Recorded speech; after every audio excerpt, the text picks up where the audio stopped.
morning, Life Giver Binyan. Malakas na palakpak po para sa ating Panginoon. Alright, good morning po sa ating lahat and even sa mga kasama po natin na nasa online.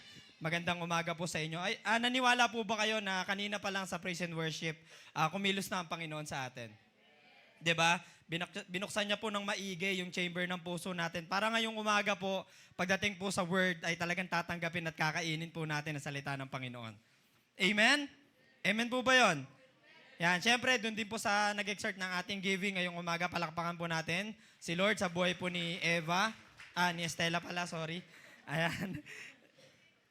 Alright. So, church, this morning, meron po akong tanong. Parang sabihin nyo, pag si Coach B nag-preach, lagi na lang may tanong. Di ba? My question this morning is, have you ever been in a situation na naging reason para makaramdam ka ng mabigat? Or dahil sa isang situation or sa isang pagkakataon, naging reason to para ma-down yung spirit mo. Or ma-upset ka, ma-discourage, ma-disappoint sa mga bagay na nangyayari sa paligid mo. Naranasan nyo na po ba yun? Taas nga po yung kamay ng mga nakaranas. Parang konti lang. Lord, yung iba, bigyan nyo po. Di ba? Like for example, meron tumawag sa'yo or meron pumunta sa bahay nyo, tapos binalita niya, dahil dun sa binalita niya, naging reason yung para maging mabigat yung pakiramdam mo. So nag-worry ka, na-burden ka, di ba? Lahat ng pwede mong maramdaman, lahat ng pwedeng pakiramdam na mararamdaman mo that day, naramdaman mo. Naalala mo ba yun? And with that, my next question is, do you still remember how do you respond dun sa negative na balitang dumating sa'yo? Paano ka ba nag-response? Nung narinig mo yung negative na balita na binalita sa'yo, ano yung unang-una mong ginawa? As far as you remember, tama ba yung response na ginawa mo? Ano yung nangibabaw? Nung time na narinig mo yung negative na balita papunta sa'yo? Ano yung lumabas? Lumabas ba dyan yung ikaw na sinasabi mong ikaw o yung sinasabi mo ngayon na ikaw na follower ng Panginoon? Ano yung mas nangibabaw?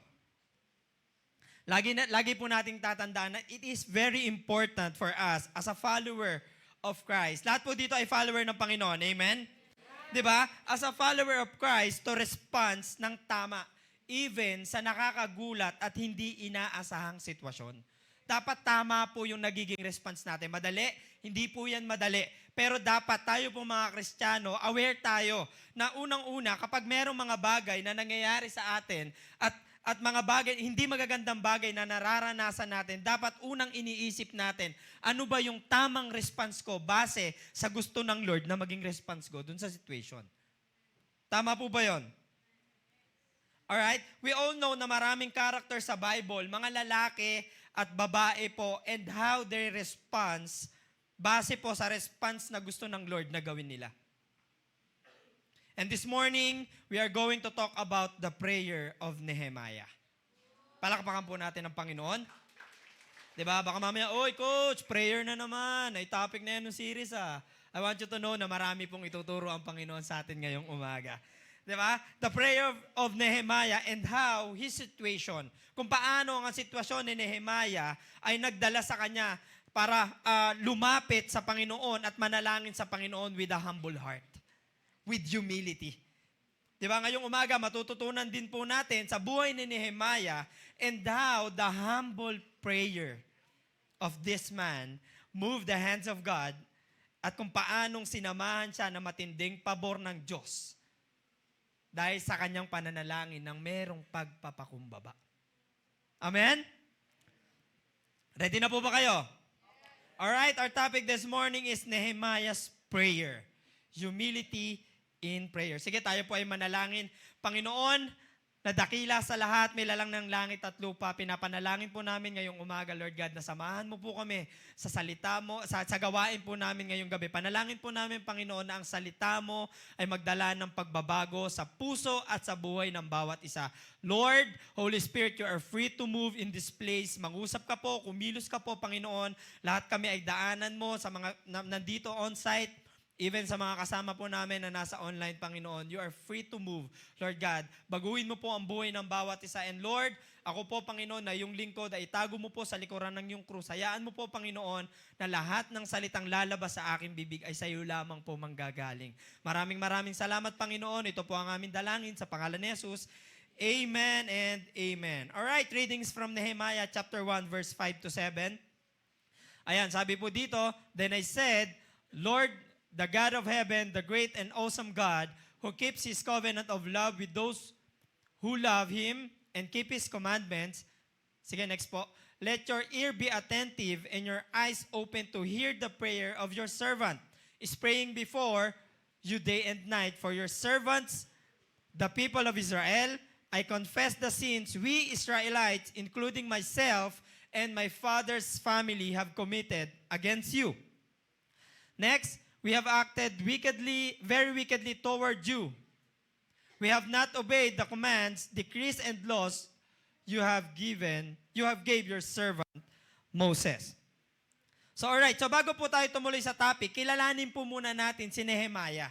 So kailangan kilala po natin kung sino yung pinag-uusapan natin ngayong umaga. Alright? So who is Nehemiah? Sa mga naunang verse po ng Nehemiah 1, mababasa po natin doon na dalawa lang po yung kamag-anak na nabanggit na related kay Nehemiah. So his father was Hakaliah at his brother is Hanani. Ayan. And Nehemiah was a layman. So ibig sabihin po ng layman, Nehemiah po was an ordinary man. Ordinaryong tao lang po si Nehemiah. He is not a priest like Ezra and hindi rin po siya propeta kagaya ni Malakay.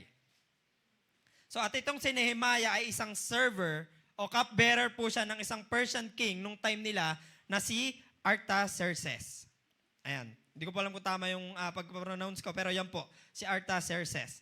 So napunta naman po tayo kung ano yung reason at bakit na-lead si Nehemiah to come to God in humility sa pamamagitan po ng panalangin. So let us read Nehemiah chapter 1, verse 1 to 4.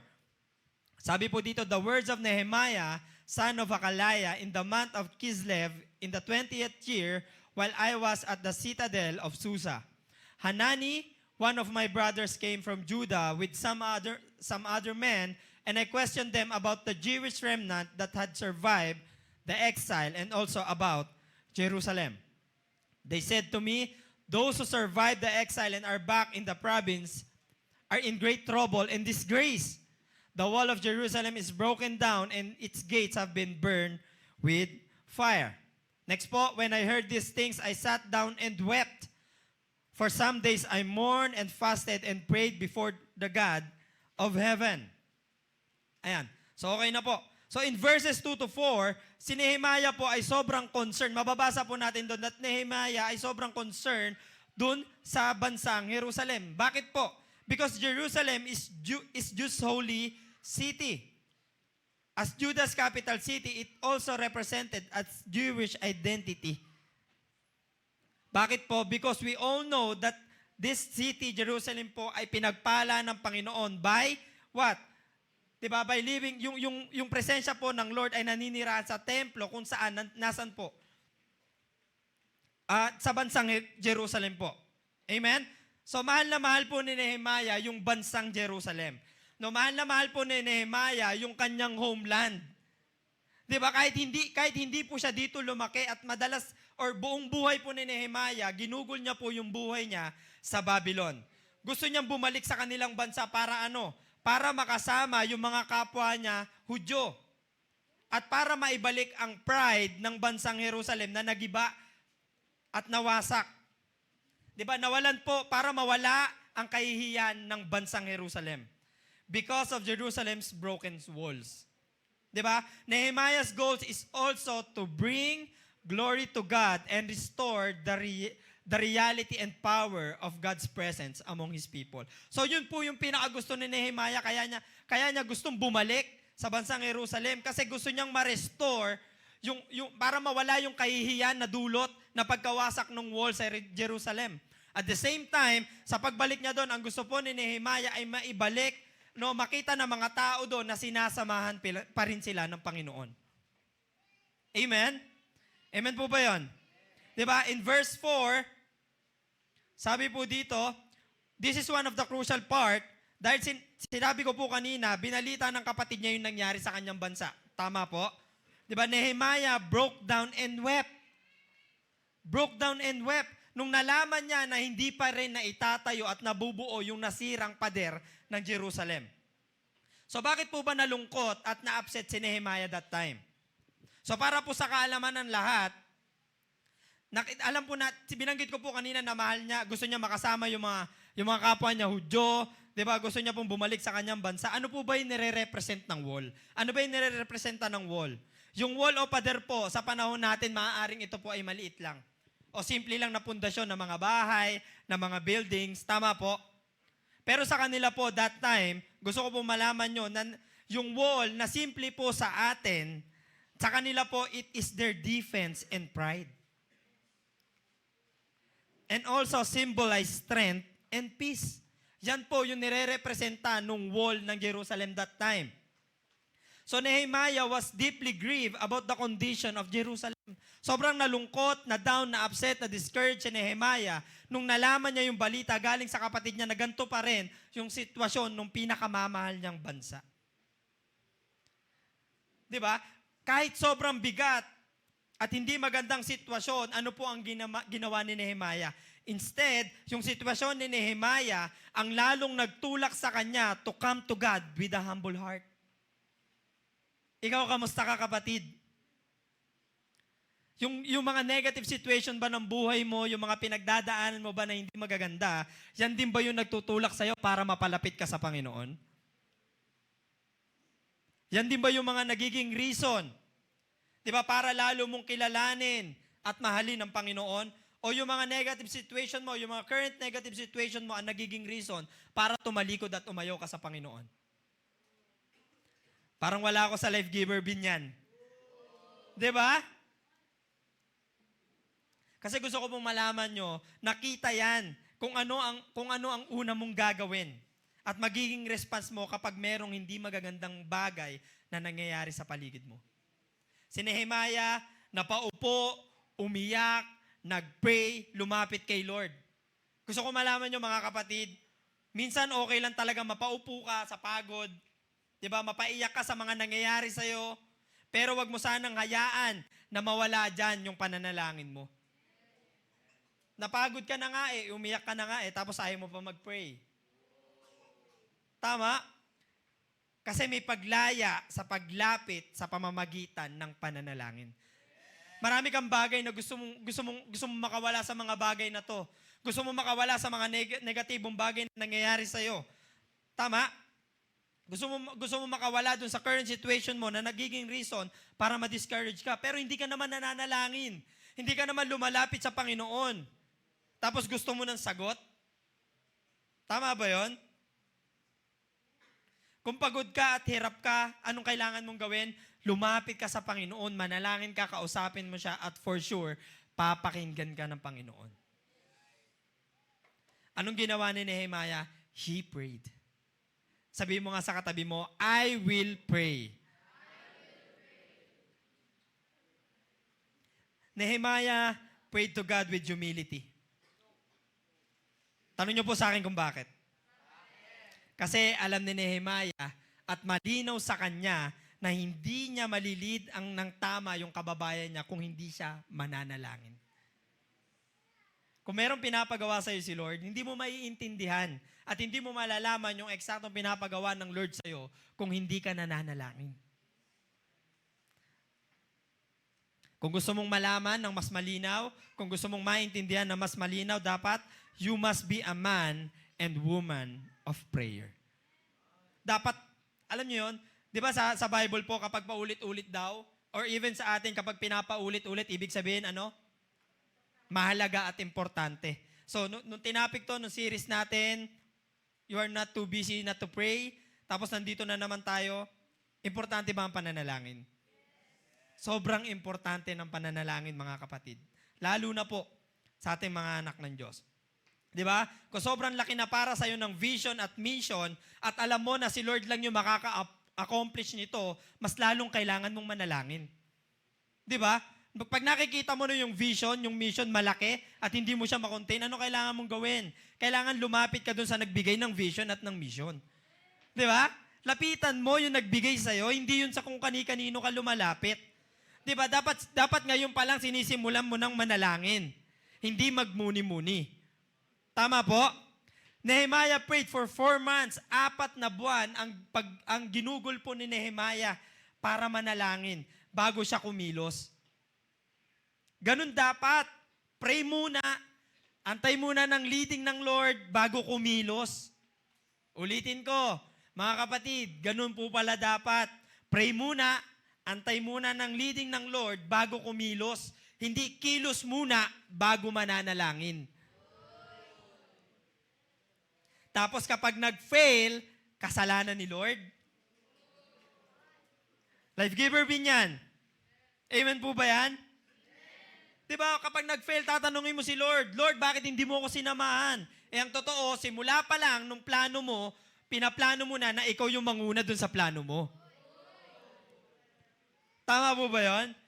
Pinlano mo na ikaw yung masusunod eh. Pinlano mo na ikaw yung mangunguna dun sa plano na binubuo mo, sa mga gusto mo. Diba, literal na ginagawa lang nating backer si Lord. Binabalikan lang natin si Lord sa likod kapag pangit at hindi na tama yung nasa harapan natin. Sabihin mo sa katabi mo, wag ganon. Di ba? Wag niyong gawing literal na backer si Lord. Amen? Gusto ko malaman niyo na mga kapatid, church, hindi po nahirapan si Nehemiah to overcome yung pinagdadaanan niya kasi alam niya kung ano yung mga dapat niyang gawin. Alam niya at malinaw sa kanya yung mga dapat na hakbang na gagawin niya. Kung kailan siya hahakbang, kung ano yung mga dapat niyang gawin. Bakit? Kasi ang unang-unang ginawa ni Nehemiah, bago siya kumilos, ay lumapit at nanalangin muna siya sa Panginoon. Humility in prayer comes when we understand the importance of prayer. Naniniwala po ba kayo dito? Humility in prayer comes when we understand the importance of prayer. Sa mga anak ng Diyos na naniniwala na importante ang pananalangin, hindi yan pumapayag sa isang araw na hindi yan makapanalangin. Di ba? Ang pananalangin essential sa buhay ng mga anak ng Diyos. Paano mo sasabihin na kinakausap ka ng Lord at nakikipag-usap ka kay Lord, hindi ka naman nga nagpe-pray? Ayaw mo ng pananalangin. Di ba? Paano mo sasabihin na hindi pwede kasing mangyari mga kapatid na mahal natin ng Lord pero hindi natin mahal yung mga pinagagawa ng Lord sa atin? Tama po ba yun? Tama po ba yun? Alright? So sige, tuloy po natin. Let's go on our points. So meron po tayo mga ilang bagay na pag-uusapan ngayong umaga. And I pray, no, na talagang yung heart natin, no, tingnan mo yung katabi mo, gising pa ba? Di ba? Gising pa ba yan? Di ba? And I pray na talagang baguhin po ng Panginoon ang perspective ng bawat isa pagdating po sa pananalangin. Alright? So sige, diretso po tayo. Number 1, humility in prayer comes when we recognize the sovereignty of God. In verse 5, sabi po dito, then I said, Lord, the God of heaven, the great and awesome God, who keeps His covenant of love with those who love Him and keep His commandments. You know what? Humility begins by simply understand that there is God. Dapat malinaw sa'yo na merong Diyos sa langit. Malinaw ba sa'yo na merong Diyos sa langit? Dapat ganon. Sovereignty of God is the same as Lordship of God. Kapag napag-uusapan po ito, lagi po ditong kasama yung 3 attributes ng Panginoon. Sino po nakakaalam na 3 attributes ng Panginoon? Una, He is omnipotence. Our God is all powerful. Next, He is omniscience. Our God is all knowing. And last, He is omnipresence. Our God is everywhere. Amen? So in our verse, makikita po natin kung gaano kakilala ni Nehemiah ang Diyos. Ikaw, gaano mo kakilala si Lord? Kilala mo lang ba si Lord in good times and in blessings? Tapos kapag in sufferings na, hindi mo nakilala si Lord? kilala ni Nehemiah yung Diyos na pinapanalanginan niya at nilalapitan niya. Introduction pa lang po ng panalangin ni Nehemiah, makikita agad at malalaman natin na yung klase ng pagkakakilala ni Nehemiah kay Lord. Nirecognize niya ang Panginoon by describing God with many magnificent titles. Lord of Heaven, Great and Awesome God. Amen po? Amen po ba yun? Now, what sovereignty of God means? It is the fact that God, Lord, over creation. In simplest form po, God has all the authority to rule over His creation. So, nasa kamay po ng Panginoon ang lahat ng karapatan para patakbuhin niya po yung buhay niya ng kanyang creation. So, kung ano po yung gusto ng Lord na gawin niya sa buhay niyo, mangyayari po yun. Tama po? Lahat po ba tayo ay creation ng Lord dito? Amen? And we all know na kahit kailan, walang gagawin ng Diyos na ikapapahamak po ng kanyang mga anak. Amen? Kung alam at malinaw pala sa atin na sovereign si Lord, hindi tayo dapat, alam mo yun, kung alam mo at aware ka na sovereign si Lord at ibinibigay niya sa'yo ng lahat ng the best para sa'yo, ang tanong, bakit hindi ka makalapit kay Lord? The best naman pala yung binibigay ng Lord. Alam po natin yun, tama? Aware tayo na ibibigay ng Lord yung alam niya na kailangan natin.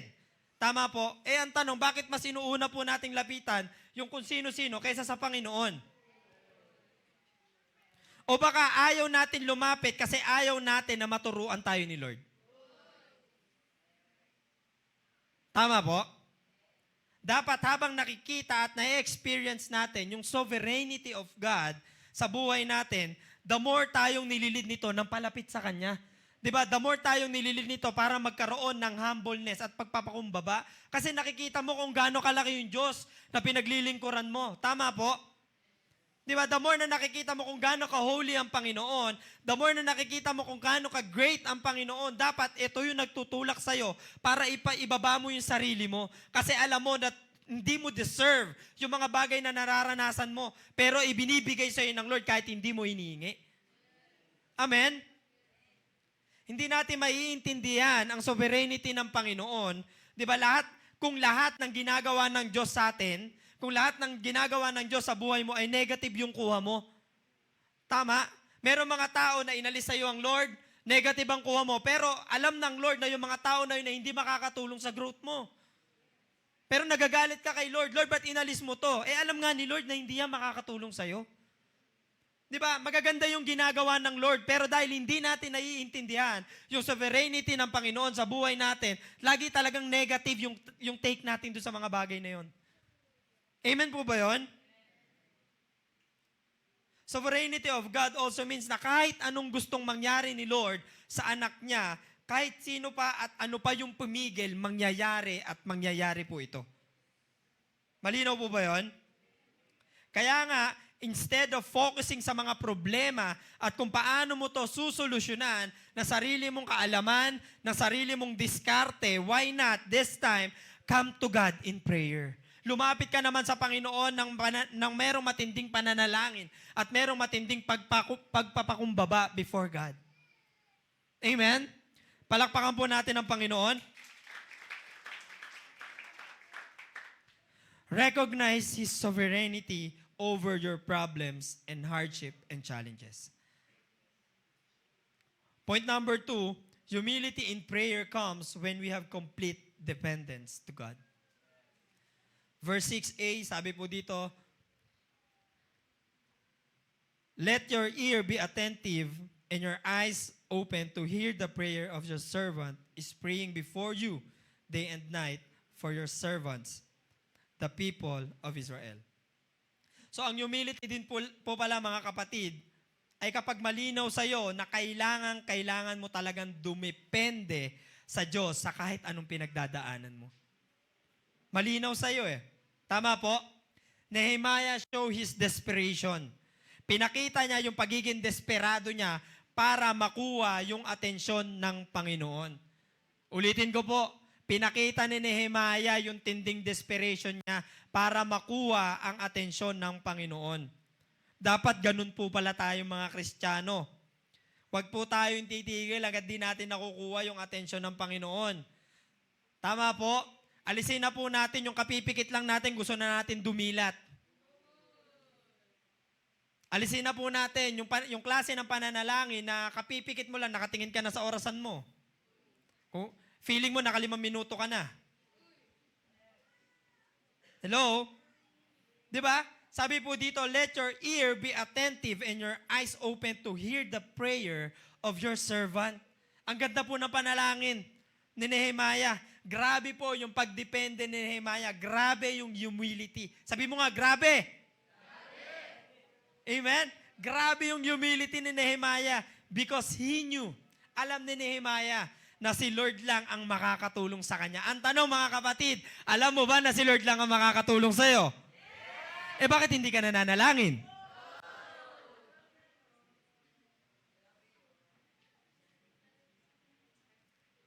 Tuwing kailan po ba tayo dumidepende sa Panginoon? Tuwing kailan mo lang ba nakikita na siya yung makakatulong sa'yo? Tuwing kailan mo lang ba nakikita na si Lord lang yung mag-aalis sa'yo dun sa tindi ng pinagdadaanan mo? You know what? Madalas isa po ito sa pinakamalaking problema natin mga tao. Lagi nating sinasabi na si Lord na yung bahala. Tama? Sige Lord, ikaw na po yung bahala. Lagi nating sinasabi kay Lord na nakadepende tayo sa Panginoon, sa mga nangyayari, or kung ano man na mangyari. At madalas nakikita po yun sa kilos natin. Pwedeng sabihin mo na nakadepende ka kay Lord at si Lord na yung bahala, pero iba naman yung action mo. Diba? Lord, ikaw na po bahala, pero bugbog ka pa rin. Banat ka pa rin ng banat. Kaya ang resulta, ano po nagiging resulta? Pagod tayo at hirap. At nakakalungkot, marami pong mga sumusuko at hindi na nakakabalik. Gusto ko malaman nyo na pwede ka naman mapagod na masaya. Pwede ka naman mapagod na may joy sa puso mo. Ano lang kailangan mong gawin? Ibigay mo lang yung pinakamalaking pagdepende mo sa ating Panginoon. Sandal sa Diyos. Sabi mo nga, sandal sa Diyos. Sometimes, God allows us to experience difficulties in our lives. No? Minsan, nararanasan talaga natin yung mga challenges, hardship, persecution sa buhay natin. Para ano? Para makita ni Lord kung kanino ba tayo mas didepende. Sa sarili ba nating lakas at kaalaman o sa Kanya na magbibigay ng kasagutan sa lahat ng pinagdadaanan natin? Dahil ang tunay na anak ng Diyos, the more na nakikita niyang wala siyang magagawa sa sitwasyon na meron siya, the more na binababad niya ang sarili niya sa pananalangin. Dapat ganun. How do you fight your battles, mga kapatid? Diba? Kapag nakikita mo na sarado na lahat ng opportunities na meron sa mundong to, dapat pala ang ginagawa mo, the more kang lumuluhod at tinataas ang kamay sa pananalangin para sa Panginoon. Ganun pala dapat. Dapat lalo kang nagpapakumbaba at lalo kang sumasandal sa Panginoon. Alam mo, kahit sabihin mo na nakadepende ka sa Diyos, lalabas talaga kung sa Diyos kung Diyos sa Bible yung dinidependihan mo or sarili mong Diyos na sang-ayon lang sa gusto mo. O baka mamaya kasi mga kapatid, gumagawa na lang tayo ng sarili nating Diyos. Na sinasabi natin na ito yung gusto ng Lord na gawin, pero ang totoo, yun yung desire ng heart mo na sundin at gawin. Tama po? Sometimes, God allows us to be fruitless. To expose our needs for total dependence to Him. Hinahayaan po talaga at inaalaw pala minsan ng Lord yan para makita niya kung sino talaga yung lalabas ng mga anak niya na didepende at hindi mapapagod sumandal sa Kanya. Amen? So sabi nga po ni Ron Hutchcraft, ayan, so sabi niya po dito, prayer is not a religious exercise. It's your declaration of dependence on God. The dependence on God's power is the best choice. Naniniwala po ba kayo doon? Kung kilala mo talaga si Lord, sa Kanya ka lang sasandal. And last, number 3, humility in prayer comes when we have repentant heart. Verse 6b, sabi po dito, I confess the sins we Israelites, including myself and my father's family have committed against you. Isa po sa pinakamagandang ginawa ni Nehemiah ay hindi lang siya basta naging parang mediator na humingi ng tawad para sa kanyang mga kapwa Hudyo at sa kanyang bansa. Ang pinaka nakaka-amaze po sa ginawa ni Nehemiah, he plainly and simply confessed sin without any attempt of excusing the sin. Ulitin ko po, he plainly and simply confessed sin without any attempt of excusing the sin. Humingi siya ng tawad sa kasalanan, sa mga kasalanan, pero, hindi po siya nag-reason out kung bakit siya nagkasala. Mga kapatid, kapag hihingi ka ng tawad kay Lord, huwag ka na mag-reason kung bakit ka nagkasala. Kasi Lord, ang hirap naman nito eh. Kasi Lord, kailangan kong umupo dito kasi mawawala yung mga kaibigan ko eh. Wini-win ko sila eh. Wini-win daw eh. Tapos ikaw yung na-win. Tama ba yan? Ganun pala dapat, mga kapatid. Kapag hihingi ka ng tawad sa Diyos, humingi ka ng tawad at umamin. Pero huwag ka nang magrason kung bakit mo nagawa yung kasalanan na nagawa mo. Umamin ka na lang. Sabi mo nga sa katabi mo, umamin ka na kasi. Huwag ka nang magdahilan. Tama po? Marami mga ganyang tao. Kapag humihingi ng tawad, listen, no, marami po mga ganyang tao na kapag humihingi ng tawad sa taong nasaktan, parang siya pa yung galit. O sige na, sorry na, hindi ko na ulitin. Hiyang-hiya naman ako sa'yo, di ba? Sounds familiar? Tama po ba? Lagi natin sinasabi, huwag ka na magalit ha. Sorry na. Bati na tayo. Alam niyo kung ano pa nakakalungkot? Tanong niyo po sa akin kung ano. Ginagawa na nga natin sa tao, ginagawa pa natin kay Lord. Amen?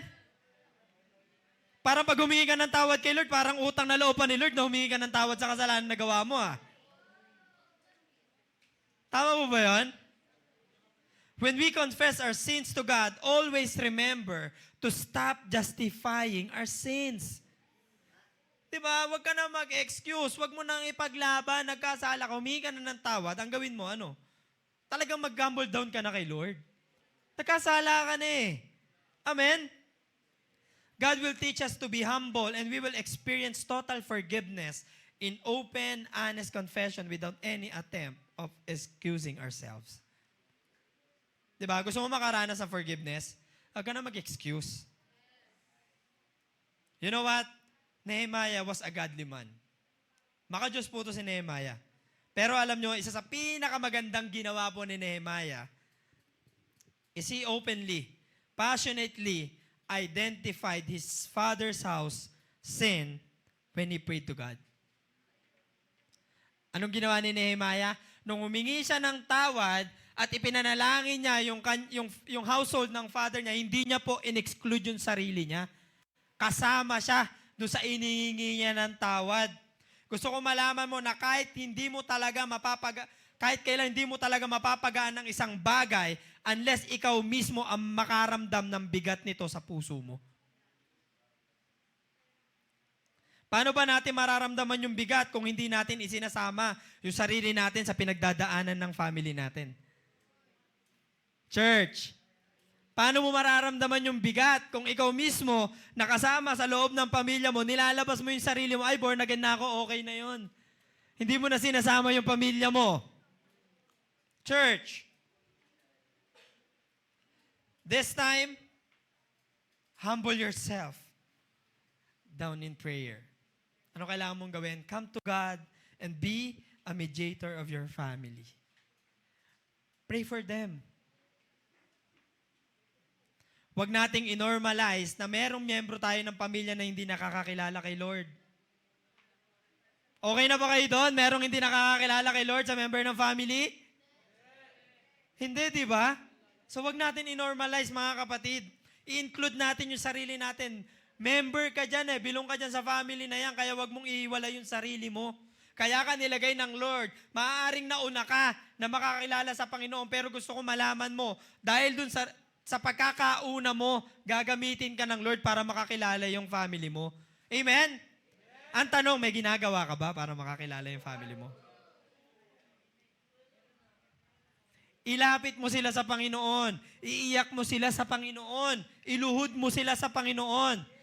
Amen? By what? By humbling ourselves in prayer before God. Again, Nehemiah prayed and fasted for several days after he received devastating news. Diba? In-express ni Nehemiah yung sorrows for Israel's sins and great desire that Jerusalem would come alive with the worship of one true God. So yun yung naging desire ni Nehemiah. Nalungkot siya, napagod, diba? Na-discouraged. Pero yun pa rin yung nagtulak sa kanya. Na para lumabas yung pinakamatinding desire. Na gusto niya meron siya sa puso niya para sa kanyang bansa. So ano ulit yung ginawa ni Nehemiah? He humbly come to God in prayer and recognize the sovereignty of God. Tama po? Yun yung unang-una niyang ginawa. Next, anong ginawa niya? He humbly come to God in prayer by showing his total dependence of what God can do in his current situations. And last, he humbly come to God in prayer with a repentant heart. Tatlong klase po ng panalangin ni Nehemiah na nagpagalaw at naging dahilan ng pagsama ng pabor ng Diyos sa kanya. Sige, talon po tayo, Nehemiah chapter 2, verse 1 to 9. Sabi po dito, nung unang buwan, sa Tagalog ko po babasahin yan, nung unang buwan na siyang buwan ng Nisan, ng ika-20 taon na paghahari ni Artaxerxes, sinabihan ko ng inumin ng hari. Pasensya na po kayo, medyo hirap ako sa Tagalog. US, po kasi. Yeah. Ayan, noon lang niya ako nakitang nalungkot. Kaya tinanong niya ako, bakit ka nalulungkot? Tingnan mo yung katabi mo, mukha ba nalulungkot? Gising ba ba? Diba? Sabi, bakit ka nalulungkot? Mukha ka namang walang sakit. Parang may problema ka. Next verse po. Labis akong kinabahan, pero sumagot ako sa hari. Humaba po nawa ang buhay ng mahal na hari. Nalulungkot po ako dahil ang lungsod na pinaglibingan ng aking mga ninuno ay nagiba at ang mga pintuan nito ay nasunog. Nagtanong ang hari, ano ang gusto mo? Nanalangin ako sa Diyos ng kalangitan at pagkatapos sumagot ako sa hari. Kung maaari po, mahal na hari, at kung nalulugod po kayo sa akin, gusto ko sanang umuwi sa Juda para muling ipatayo ang lungsod kung saan inilibing ang aking mga ninuno. Tinanong ako ng hari habang nakaupo ang reyna sa tabi niya, gaano ka katagal doon at kailan ka babalik? Sinabi ko kung kailan ako babalik at pinayagan niya ako. Humiling din ako sa hari, kung maaari po, mahal na hari, bigyan niyo po ako ng mga sulat para sa gobernador ng probinsya sa kanluran ng Euphrates na payagan nila akong dumaan sa nasasakupan nila sa pag-uwi ko sa Juda. At kung maaari, bigyan niyo rin po ako ng sulat para kay Asaph na tagabantay ng mga halaman ninyo para bigyan ako ng mga kahoy na gagamitin sa pagpapagawa ng pintuan ng matatag na kuta malapit sa templo at sa pagpapatayo ng pader ng lungsod at ng bahay na titirhan ko. Pinagbigyan ng hari ang mga kahilingan ko sa kanya dahil sa kabutihan ng Diyos sa akin. Pag-alis ko, pinasamahan pa ako ng hari sa mga opisyal ng sundalo at sa mga mangangabayo. Pagdating ko sa kanluran ng Euphrates, ibinigay ko sa mga gobernador ang sulat ng hari. Palakpakan po natin ang ating Panginoon. Wow. Malapit na po ako matapos. So napakalinaw po. Tama po ba? Nag-gets niyo po yung mga binasa ko sa Tagalog. Antindi po, di ba? Yung nagtanong pa lang yung hari ng Persian sa kanya, anong gusto mo? Kapag ikaw yung tinanong ng hari, anong gusto mo? Di ba marami pong tatakbo agad sa isip natin? Tama po ba yun? Hari ba naman at pinakamakapangyarihang tao ang magtanong sa'yo kung anong gusto mo? Hindi ka ba mag-iisip ng mga bagay na gusto mong hilingin sa kanya? Di ba? So bigyan po natin ng diin yung sagot ni Nehemiah. Nung tinanong siya ng hari, kasi nga di ba nakita po ng hari na malungkot siya. Sabi ng hari, malungkot ka, wala ka namang sakit. So una, ang sagot po ni Nehemiah, Sabi niya sa hari, gusto niya munang umuwi para maipatayo ang lungsod kung saan nakalibing ang kanyang mga ninuno. Pangalawa, humiling si Nehemiah na bigyan siya ng sulat ng hari para ano? Para po sa gobernador ng Euphrates para makadaan siya sa lugar. Kasi yun po yung pinakamabilis na daan para makarating siya sa Juda. Pangatlo, humiling din si Nehemiah na gumawa ulit ng sulat para kay Asaph na tagabantay ng halaman niya. Alright, para ano po, para bigyan at matulungan siya sa pagpapatayo ng pader na nasira sa Jerusalem. So kung ako yung hari, o kung ikaw yung hari, isang beses ka lang nagtanong kay Nehemiah, 3 yung sinagot ni Nehemiah, ano mararamdaman mo? Napaka-demanding naman ito. Isa lang yung tanong ko, ang dami mong sinabi. Tama po? Pero ano nangyari? Binigay ba ng hari yung gusto niya? Binigay ng hari ang lahat ng hiniling ni Nehemiah. Tanong niyo po sa akin kung bakit. Kasi sinamahan po siya ng Diyos. Ano unang ginawa ni Nehemiah? Nanalangin si Nehemiah. Palakpakan po natin ang Panginoon. Dahil sa tindi ng pananalangin ni Nehemiah, kumilos ang kamay ng Diyos. Sinamahan siya ng pabor ng Diyos. Gusto niyo ba samahan kayo ng pabor ng Diyos? Gusto niyo ba na kumilos ang kamay ng Diyos sa buhay niyo at sa buhay ng pamilya niyo? Anong kailangan nating gawin? Manalangin. Kapag si Lord ang inuna mo, laging wala kang talo. Mga kapatid, yung pagpapakumbaba ni Nehemiah sa panalangin at pagdulog sa Diyos ang nagpagalaw mismo ng kamay ng Diyos at naging dahilan para sumama yung pabor ng Panginoon sa kanya. Gusto ko malaman mo that the heartfelt prayer like Nehemiah ay matutulungan ka to clarify yung mga problema na kailangan mong harapin. Maybe meron ka mga problema ngayon na pinagdadaanan, hardship. Hindi mo alam kung paano mo siya haharapin. Nawiwindang ka na sa mga nangyayari sa paligid mo. Anong kailangan mong gawin? Manalangin. Tama po ba yan? Bakit? Kasi meron naman mga problema na hindi naman natin dapat problemahin eh. Tama po? Hindi mo naman dapat problemahin yung ibang problema. Kaya ka naman problema, pinoproblema mo kasi. Di ba? Sinasali mo yung sarili mo doon sa isang problema na hindi ka naman kasali. Amen? God's great power to help you. Makapangyarihan po ng Panginoon natin para tulungan ka. Gusto ko pong malaman mo na kapag lumapit ka sa Panginoon with a humble heart, kahit kailan hindi magiging tikom ang kamay ng Diyos sa mga anak niyang tama ang puso na paglapit sa Kanya. Tama ang puso. Ano pa? Our humble prayer to God ay makakatulong sa atin kung ano talaga yung specific work na pinapagawa ng Lord. Baka hanggang ngayon, nagmumuni-muni, nag-aagam-agam ka pa kung ano talaga yung pinapagawa ng Lord sa'yo. Hindi mo pa nakikita yung purpose mo. Ang anong kailangan mong gawin, kailangan mo manalangin. Ipanalangin mo yan sa Panginoon. Amen? When God's people pray with humility, difficult decisions fall into proper perspective. And appropriate actions follow. Alam mo kapag lumapit ka talaga sa Panginoon, sa pamamagitan ng pananalangin, with a humble heart, yung mga bagay na nahihirapan kang pagdesisyonan sa buhay mo, yung mga bagay na nagiging reason para makaramdam ka na mabigat, gusto kong malaman mo, lagi na lang merong maayos na ilalabas dyan ng Lord. Amen? Gusto ko malaman nyo that God is in the business of working through His people to accomplish seemingly impossible tasks. Gumagawa at kumikilos ang Diyos kahit sa panahon na mukhang imposible. Diba? Baka alam mo, we all know that people have limitations, tama? Minsan na-overwhelm tayo ng mga problema na pinagdadaanan natin. Hindi natin alam kung ano yung gagawin natin. Pero gusto kong malaman mo, dun sa mga panahon na imposible, diyan ka pagtatagumpayin ng Panginoon.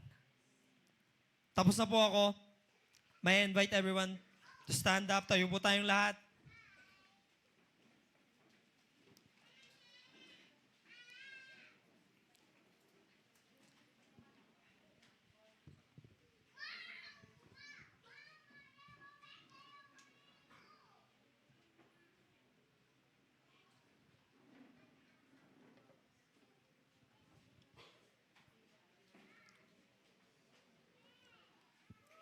Life giver, God often shapes people with personality, characteristics, experiences, and training that prepare them for His purpose. Gusto ko malaman mo, yung mga bagay na meron ka ngayon, maliit, malaki, mabigat, mahirap, madali, masaya, malungkot. Gusto ko malaman mo na yun yung mga bagay na gagamitin sa'yo ng Lord para lumabas yung purpose niya para sa'yo.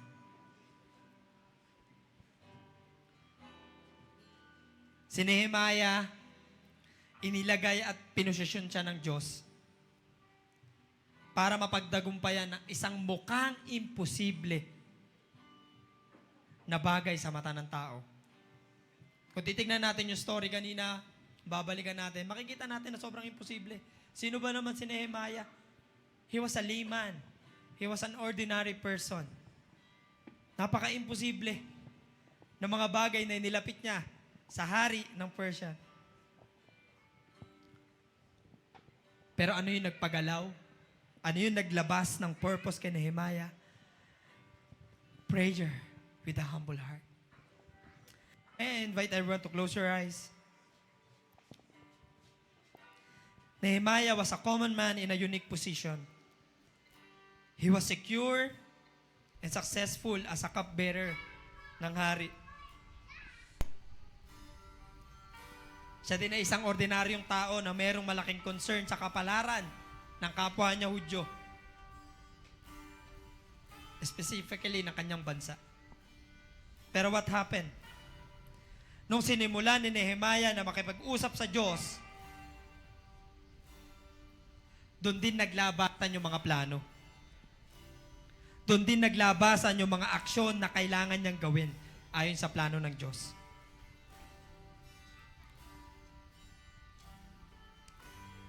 This time, I give you time.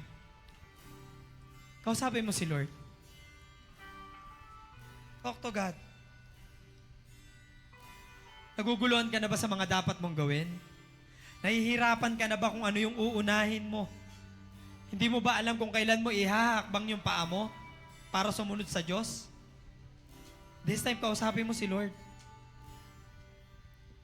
Nakikita at naririnig ka ng Panginoon.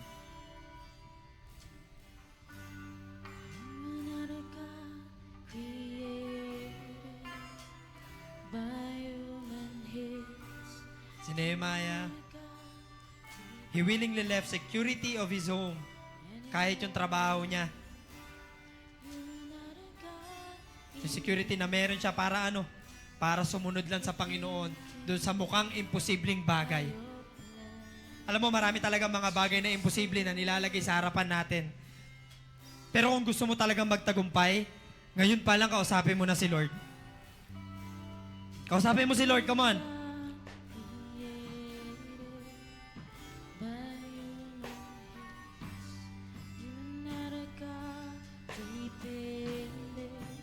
Come on, church. Maaring imposible yan sa mata mo, pero hindi sa Panginoon. Ang kailangan mo lang gawin, come to God with a humble heart. Magpakumbaba ka sa harapan ng Panginoon ngayong oras na ito. Recognize God's sovereignty in your life. Come on.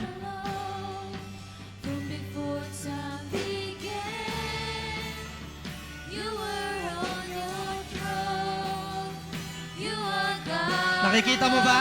Nakikita mo ba kung gaano kalaki si Lord? Kung gaano ka-great si Lord? Come on. Come to God with a humble heart. You pray. Open your mouth. You pray. Pray. Pray.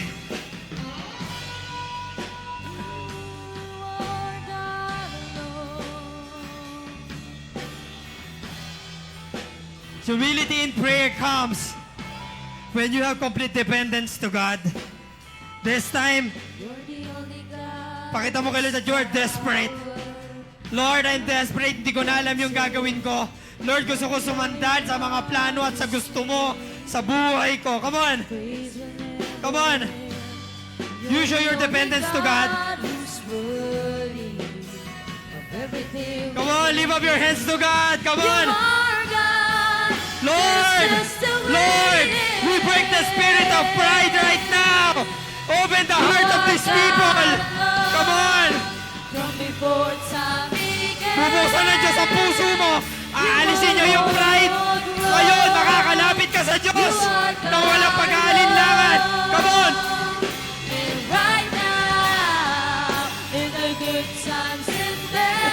Lord, yung matigas na puso, alisin mo sa oras na to.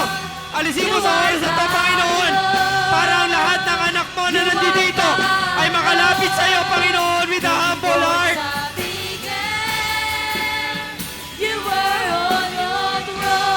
Kapatid, may gagawin sa iyo si Lord. Come on. Huwag ka na mag-hesitate. Come on. Lift up your hands to God. Lift up your hands to God. You are on your throne. You are God alone. This time.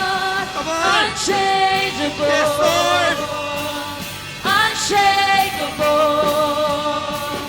Unstoppable. That's what you are. You are unchangeable, Lord. Unchangeable. Unshakable. Unstoppable. That's what you are. Unchangeable. Unshakable. Unstoppable. That's what you are. Unchangeable. Unshakable. Unstoppable. That's what you are. Right now, church, there's more. Humility in prayer. Humility in prayer comes when you have repentant heart. When you have repentant heart. Kapatid, wag mong ialis yung sarili mo kung saan pamilya ka bilong. This is your time na wag mong inormalize na meron kang nakikita, meron na member ng family mo na nakakagawa ng kasalanan. This is your time to pray for them. Come on! Cry out, you pray for your family! Pray for your family! Open your mouth! Ipanalangin mo yung pamilya mo! Unchangeable, unshakable, unstoppable. That's Ipanalangin mo yung pamilya mo, kapatid. Come on! You pray for your family! unchangeable, unshakable. You pray for them! Unstoppable. Lord! That's what you are. Unchangeable. Unstoppable. Unstoppable. That's Tumulong what ka! you are. Tumulong ka! I-rebuild ng Lord! Unchangeable. Come on! Binibuild ulit ng Lord yung wall! Unstoppable. That's what you are. Unchangeable. Unshakable. Unstoppable. That's who you are. You are God alone. From before time began, you were on your throne. You are God alone. And right now, in the good times and bad, you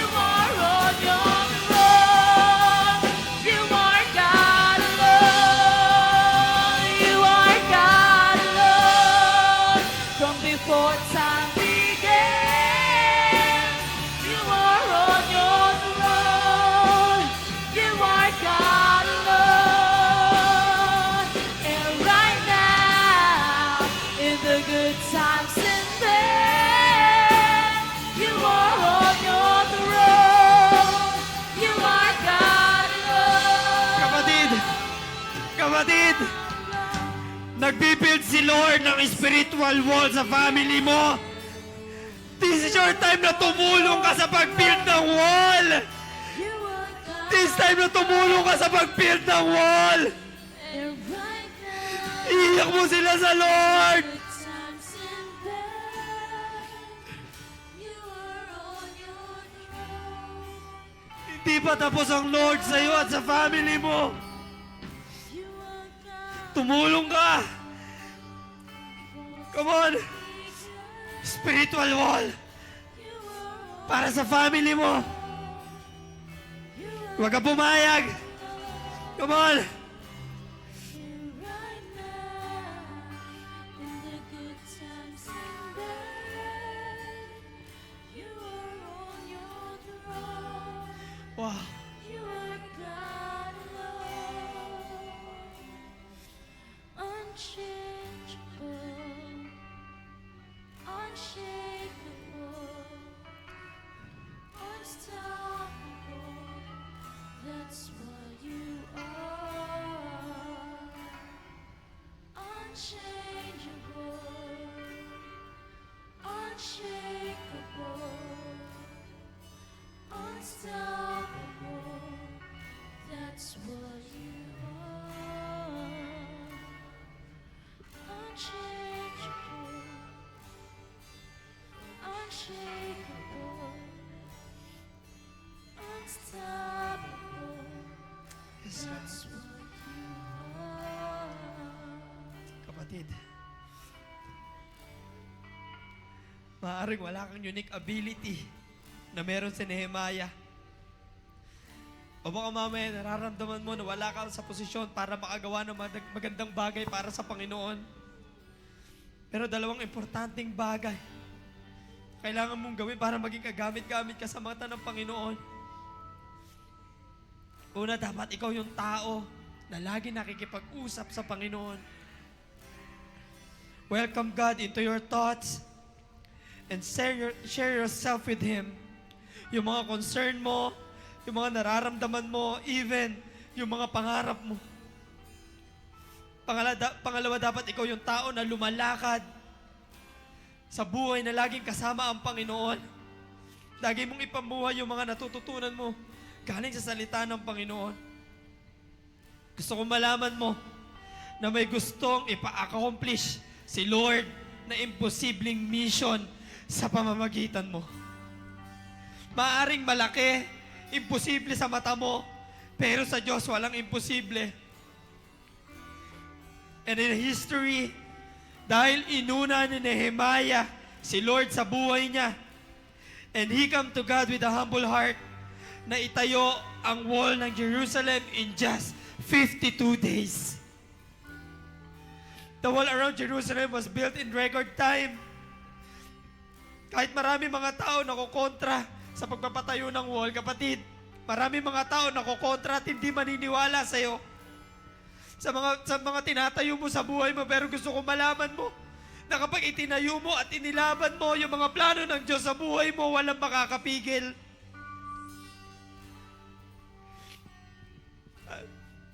At the same time, si Nehemiah mismo ay ginamit din ng Panginoon para magdala ng pinakamalaki at pinakamatinding spiritual awakening sa mga tao sa Judah.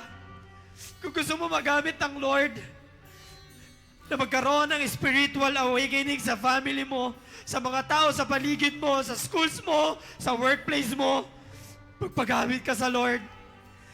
Manalangin ka sa Lord at lumakad ka kasama ang Panginoon.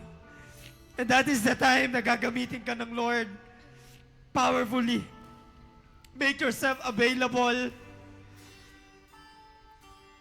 Hallelujah, Jesus. Thank you, Lord.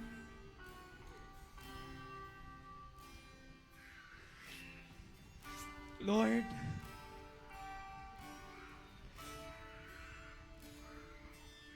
hallelujah.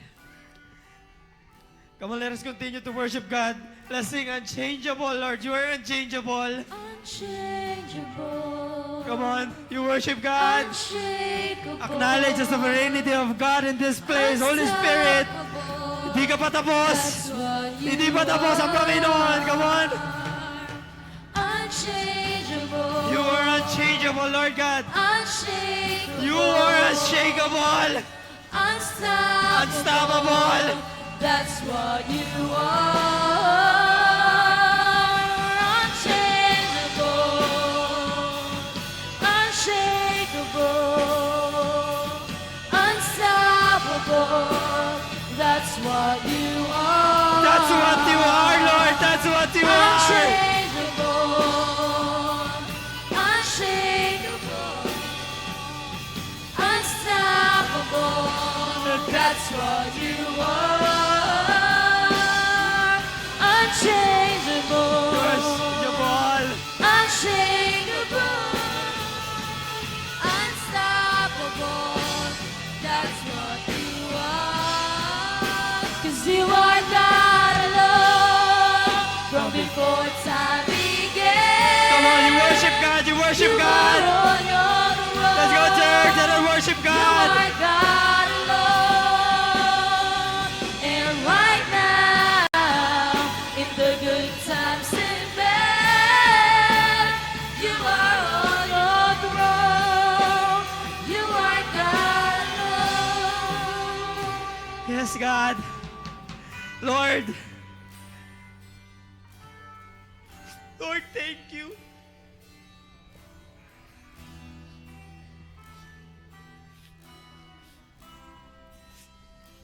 Lord, thank you for this time, Lord God. Thank you for your word na nagbalik sa amin, Panginoon. Nagparamdam at nagpakita ko gaano kahalaga, Panginoon, ang pananalangin at paglapit sa iyo na may tamang puso. Lord, we pray this morning, Lord, na maisapamuhay po namin lahat ng narinig namin ngayong umaga. Lord, salamat po sa buhay ni Nehemiah na nagturo sa amin, Panginoon, kung ano ba yung dapat namin gawin in times, Lord God, na makaramdam kami ng hardship sa buhay namin.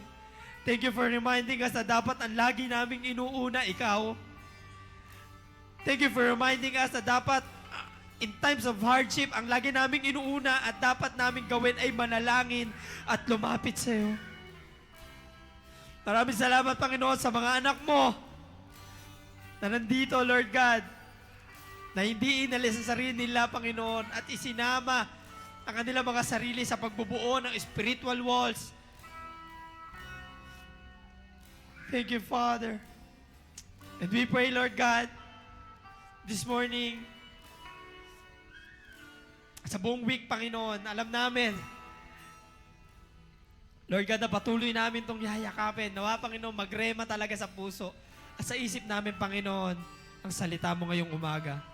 And we do believe, Lord God, that your word this morning ay nagdala ng transformation sa buhay ng mga anak mo. Maraming salamat, Panginoon. Ito po ang aming dalangin sa pangalan ni Jesus. Amen and amen.